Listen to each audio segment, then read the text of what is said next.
CEO अक्सर सोचता था कि उसकी बिल्ली एक खूबसूरत औरत बन जाएगी। उसे अंदाजा नहीं था कि बिल्ली उसके मन की बातें सुन सकती है। सीईओ के सो जाने के बाद छोटी बिल्ली एक इंसानी लड़की में बदल गई। मासूम लड़की ने सीईओ की गर्दन पर रखे एडम्स एप्पल को छुआ, ये सोचकर कि उसके पास ये क्यों नहीं है। तभी सीईओ अचानक जाग गया। जब उसने उस अजीब लड़की को देखा तो उसे लगा कि वह उसकी कोई दीवानी फैन है। उसने तुरंत उसे घर से निकाल दिया। उसे कभी नहीं पता था कि यह लड़की उसकी प्यारी बिल्ली है। लड़की बाहर एक कुर्सी पर अकेली बैठी थी। आसमान से बर्फ के टुकड़े गिरने लगे। पहले तो वह बर्फ देखकर खुश हुई, लेकिन जल्द ही उसे ठंड लगने लगी। सीईओ ने उसे बर्फ में गर्म रहने के लिए दुबकते हुए देखा। उसे लगा कि उसने उसके साथ बहुत ज्यादा सख्ती की है। वह तुरंत बाहर गया और अपना कॉटन कोट उसके कंधों पर डाल दिया। लड़की को गर्मी महसूस हुई और वह बहुत खुश हो गई। फिर सीईओ उसे वापस अंदर ले आया। उसने कहा कि वह रात भर रुक सकती है, लेकिन उसे सुबह निकलना होगा। जवाब देने से पहले लड़की को छींक आ गई। उसे सर्दी लगने की चिंता थी, इसलिए सीईओ ने उसे अपने बाथरूम में गर्म पानी से नहाने को कहा। पहले वह बिल्ली थी, इसलिए लड़की बाथरूम में हर चीज के बारे में जानने को उत्सुक थी। उसे याद आया कि सीईओ ने उसे पहले कैसे नहलाया था। याद आने पर उसने नल खोला, लेकिन जब खौलता हुआ गर्म पानी निकला तो वह चीख पड़ी। डरकर वह सीईओ की बाहों में भाग गई। बिल्ली जैसी आदत के कारण वह अपना सिर उसकी छाती से रगड़ने से खुद को रोक नहीं पाई। उसके व्यवहार से हैरान होकर सीईओ ने उसे तुरंत बेडरूम से बाहर भेज दिया। अगले दिन सीईओ ने लड़की को जाने को कहा। लड़की ने गलती से उसका पसंदीदा फूलदान गिरा दिया। वह गुस्सा होने ही वाला था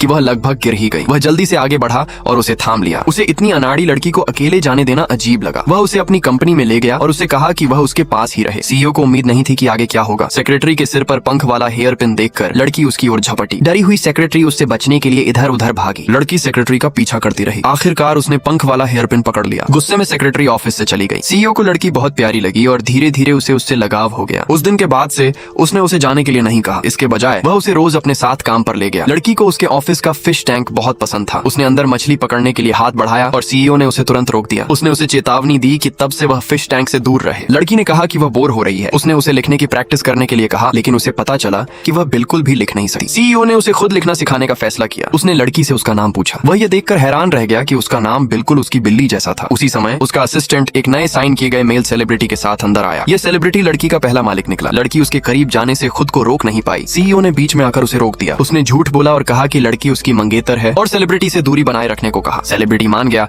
और अपना शूट शुरू करने चला गया। लड़की उसे देखने के लिए एक कोने में छिप गई। उसे लगा कि वह अभी भी बहुत हैंडसम है। अचानक ऊपर से एक बड़ी लाइट डीली होकर नीचे गिर गई। खतरा देकर लड़की आगे बढ़ी और सेलिब्रिटी को धक्का देकर दूर कर दिया। किस्मत से दोनों में से किसी को चोट नहीं आई। एक पैपराजी ने चुपके से सेलिब्रिटी और लड़की की एक साथ फोटो ले ली। जब सीईओ ने फोटो देखी तो वह बहुत गुस्से में आ गया।